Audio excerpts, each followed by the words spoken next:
Hey YouTube, Alan back with another video, and today we're going to be talking about something a little different. We're going to talk about two Kickstarter campaigns that I'm either supporting already or going to be supporting in the future. So, what are they? Well, the first is a game. It is what people are kind of calling the spiritual successor to a 90s classic, and it's by a group of well-respected and incredibly talented developers. There's a couple of big projects out at the moment that could fulfill that requirement, but I am talking about what is kind of the spiritual successor to Banjo-Kazooie, and that's Yooka-Laylee by Playtonic Games. So, who are Playtonic Games? Well, as I already mentioned, Playtonic Games are effectively a group of ex-Rare members. They're developers, artists, musicians, the whole shebang, and they've kind of set their own company up with a view to kind of get back to the development process and associated with the kind of late 90s that they would have been used to, i.e. the kind of the smaller teams, kind of quicker iterative processes, and just wanting to kind of get back to that, you know, that kind of classic feel, but using modern tools. So, what Yooka-Laylee itself is a game? Well, it's going to be a 3D action platformer. As I said, think Banjo-Kazooie, Mario 64, that type of genre. You know, a little bit of the collectaholic thing going on, which can be good, and to be honest, the pedigree of these guys, it's there to see. Donkey Kong Country, Banjo-Kazooie, you know, they worked on other Rare games, probably like Jet Force Gemini and whatnot. Yeah, definitely a talented crew, and a special note goes out to the musicians, David Wise and Grant Kirkhope, two excellent artists. I mean, even just their kind of taster sound, you know, they have a couple of levels already, you know, just to kind of whet your appetite. Really good. So, that's the project. Why am I supporting it in particular? Well, a couple of reasons, but the first and kind of the biggest reason is the manner in which Playtonic Games have set about their Kickstarter. Now, there's a lot of politics behind Kickstarter, and maybe I'll get into in another video, but I mean, when they set up their studio, they did it with their own money. They developed the first kind of early versions of the game, the characters and whatnot, and they paid for it out of their own pocket. They've always said, and they were very upfront about this, that Yooka-Laylee would exist in some form, regardless of Kickstarter. They were always going to push it. It was a passion project for them. They believe in the game, they believe in their characters, and they want to, you know, get going as a studio. They believe it's a game that will sell.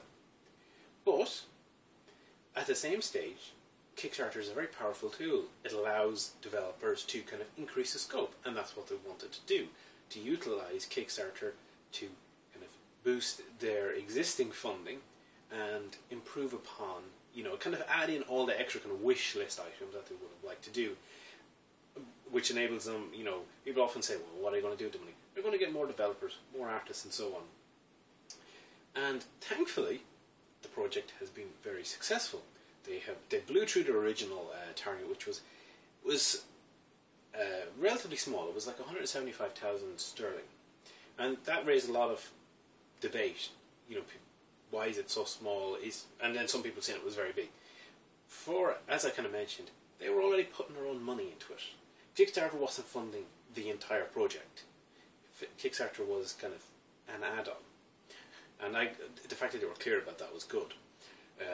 You know, but I kind of lost my train of thought going back to that. They blew through everything on the goals, and it's gone really well. And they've constantly updated the project. You know, multiple updates some weeks with little kind of extra artwork, and you know, exactly kind of what you would hope to see from an active project. And they're also offering good rewards, and that kind of leads into my second reason for wanting to support it, and that's the people behind it. Incredibly talented developers, as I already mentioned, and you know, I suppose I grew up in the 90s. I grew up with those rare games, the classics. You know, as I said, the Donkey Kong Country, and their whole N64 output was just incredible. You know, it was kind of like, felt like they couldn't put a foot wrong. And it really is, you know, people often talk about companies as kind of this faceless entity that produces a game.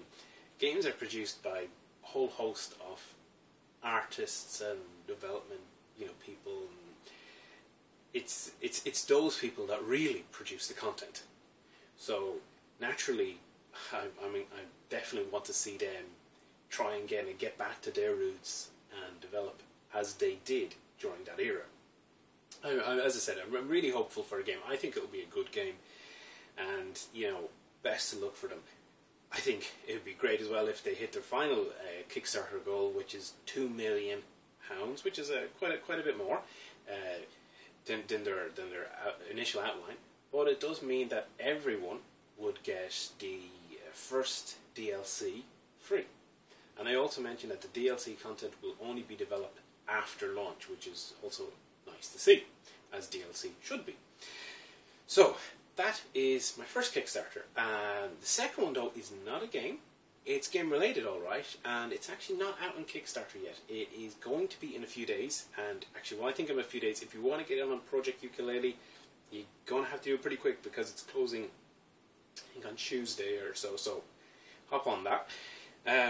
So second one, yeah, it's instead of game, it's game music, and it is, I think it's going to be called A Link to the Celts.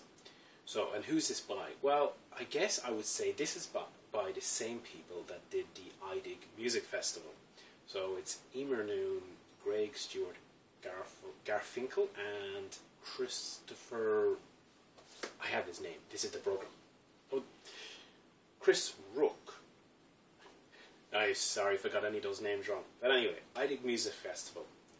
I haven't done my video review of it yet. Very, very much belated on that. So, what was that? That was essentially a game music festival that was held in Dublin. And one of the events from this festival was a traditional Irish take on classic video game scores and tracks. And it was performed by the DIT, that's the Dublin Institute of Technology, traditional ensemble, who were absolutely fantastic. And they did, as I said, this, you know, kind of whole host of great video game music. And the project itself, the Kickstarter, is going to be to create a CD version of what was at the festival. Sounds simple, but at the same stage, there's a lot involved in taking a project like this and having it produced. I mean, not only was there something like 40 people maybe in the ensemble, and the kind of production costs associated with that, and distribution costs, got to be some marketing costs, you know, manufacturing costs. There's a hell of a lot of things behind it all. So what makes me want to support it is that, having seen it live, it was absolutely remarkable, and I feel it deserves a much bigger audience. It deserves people who weren't at the festival to be able to kind of get to listen to that music and, you know, experience it themselves. Now, obviously, not seeing it is going to take a little bit out of it, but I think that there was so much quality in the performance. As I said, the musicians were fantastic, and the music that they picked, and I should add, it's called A Link to the Celts because it's specifically, this CD is going to be a CD of Zelda music. So anyone that is a fan of The Legend of Zelda, and with all my stuff up there, I'm definitely a fan, absolutely will need to get this CD because it is really, really good stuff. I'm not too sure if everyone has thought about it in this way, but a lot of the Zelda music really does feel like it's got a Celtic influence. Maybe that wasn't intended, but it certainly sounds that way. And when I heard the music on stage, it felt so natural. It felt like it was always meant to be played in this manner. And when you kind of see a project like this, you know it's a passion project too. It's it's, I don't want to say niche interest, but without people trying to get the word out there, these things do stay niche, and it becomes hard for, you know, for it to kind of spread its wings and get the audience I feel would enjoy it. Like, when I actually seen it, I was thinking, you know, if you were to take Riverdance, Video Games Live, and the DIT Trad Ensemble and mix them all together, you would have an incredible show. You know, a massive kind of Irish infusion of video game music on a big scale with screens and the whole works. But maybe that's for another day. We've got to start small. We'll start with a CD and yeah, we'll see where it goes. It just, the content is so good. I believe people will really enjoy it. And if you're not familiar with the people behind it, you should. I will put in some links in the description below to a few of the video clips I shot at the event. You possibly know some of the people behind, you know, the whole iDig festival itself. Emer Noon, she, as well as being a composer, would be probably known for being one of the conductors for the Legend of Zelda Symphony, certainly the most known one. I mean, she was on the, I don't have it there, I don't know where it is, the 25th anniversary CD. She was involved in that project as well. And Craig was involved, he's another composer, Blizzard, and you know, so there's a lot of musical passion there. And Emer, being from Ireland, has obviously a great passion for Irish music and is always kind of striving to kind of push it forward. And in some ways I've seen it being described as kind of like the queen of Irish game music or that type of thing. And yes, it does feel like that.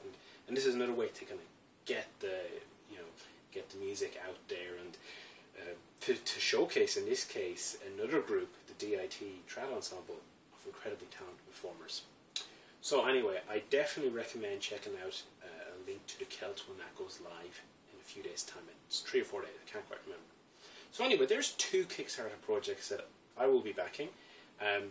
You know, I'm going to put descriptions in the link below. I think you should check them out. You probably like them. And speaking of likes, I hope you liked the video. And if you did, you could always, you know, press that like button, thumbs up. It always helps. And, you know, why not press the subscribe button if you want to see more of this content. Anyway, we'll be back soon with another video. And don't forget, it's E3 next week. So a lot more videos got to get out that week. Okay, we'll see you soon.